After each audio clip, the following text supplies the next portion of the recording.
कणियों घवर लॻ ख़ैबर सिम वटि मुसाफ़िर वेन ऐं क्रेन में टक्कर जे नतीजे में 14 ॼणा ज़ख़्मी थी पिया आहिनि। हादसे में वेन में सवार 14 मुसाफ़िर ज़ख़्मी थी पिया, जिन खे अस्पताल मुंतक़िल कयो वियो। ज़ख़्मियुनि में मोहम्मद बख्श उर्स गुल मोहम्मद, दरिया ख़ान ख़ासकेली, मोहम्मद रफ़ीक ऐं ॿिया शामिल आहिनि। हादसे बाबति तव्हांखे ख़बर ॾियूं पिया। कणियों घवर मां ख़ैबर सिम वटि मुसाफ़िर वेन ऐं क्रेन में टक्कर जे नतीजे में 14 ॼणा ज़ख़्मी थी पिया आहिनि। हादसे में वेन में सवार 14 मुसाफ़िर ज़ख़्मी थी पिया, जिन खे अस्पताल मुंतक़िल कयो वियो। ज़ख़्मियुनि में मोहम्मद बख्श उर्स गुल मोहम्मद, दरिया ख़ान ख़ासकेली, मोहम्मद रफ़ीक ऐं ॿिया शामिल आहिनि।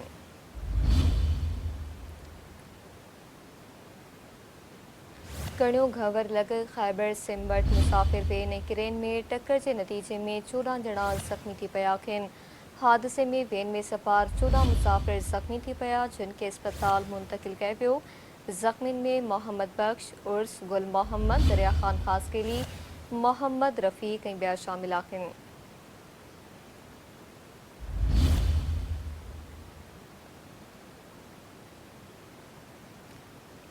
कणियों घवर लॻ ख़ैबर सिम वटि मुसाफ़िर वेन ऐं क्रेन में टक्कर जे नतीजे में 14 ॼणा ज़ख़्मी थी पिया आहिनि।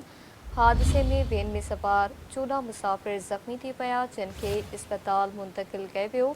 ज़ख़्मियुनि में मोहम्मद बख्श उर्स गुल मोहम्मद, दरिया ख़ान ख़ासकेली, मोहम्मद रफ़ीक ऐं ॿिया शामिल आहिनि।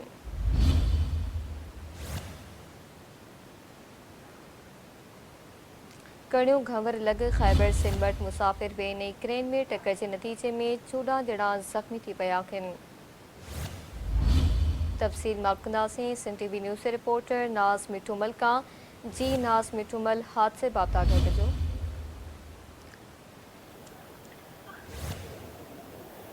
जी नाज़, हादसे बाबति आगाह कजो।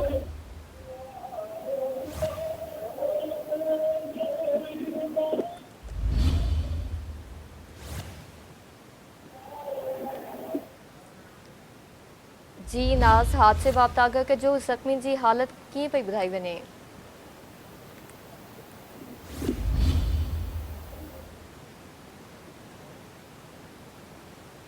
कणियों घवर लॻ ख़ैबर सिम वटि मुसाफ़िर वेन ऐं क्रेन में टक्कर जे नतीजे में 14 ॼणा ज़ख़्मी थी पिया आहिनि। हादसे में वेन में सवार 14 मुसाफ़िर ज़ख़्मी थी पिया, जिन खे अस्पताल मुंतक़िल कयो वियो।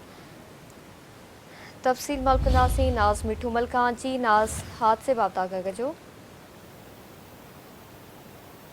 जी अव्हांखे ॿुधाईंदो हलां त कड़ियो गंवर भरिसां ख़ैबर सिम हैदराबाद ऐं गोलाची रोड ते ख़ैबर सिम स्टॉप वटि अॼु सुबुह मुसाफ़िर वैन ऐं आयल कंपनी जी क्रीन उन जे विच में जेको थो टकर थी पियो आहे। जॾहिं त मुसाफ़िर वैन जेका गोलाची खां हैदराबाद तरफ़ वञी रही हुई त ख़ैबर सिम स्टॉप वटि ट्रक खां बीठल ट्रक खां जेको सो क्रॉसिंग कंदे आयल कंपनी जी क्रीन आहे उहा जेका वैन सां टकराइजी वई आहे, जंहिंजे नतीजे में वैन मुकमल तबाह थी वई आहे। ऐं जॾहिं त मुख़्तलिफ़ कड़ियो गंवर सराई टंडो मोहम्मद खान ऐं ॿियनि शहरनि सां लाॻापियल जेके मुसाफ़िर वैन में सवार आहिनि उहे टोटल जेको सो 14 खां 15 जे क़रीब ज़ख़्मी थी पिया आहिनि। जॾहिं 14 माण्हुनि खे कड़ियो गंवर मेडिकल सेंटर में तिबी इमदाद ॾियण जे लाइ उन्हनि खे हिते आंदो वियो।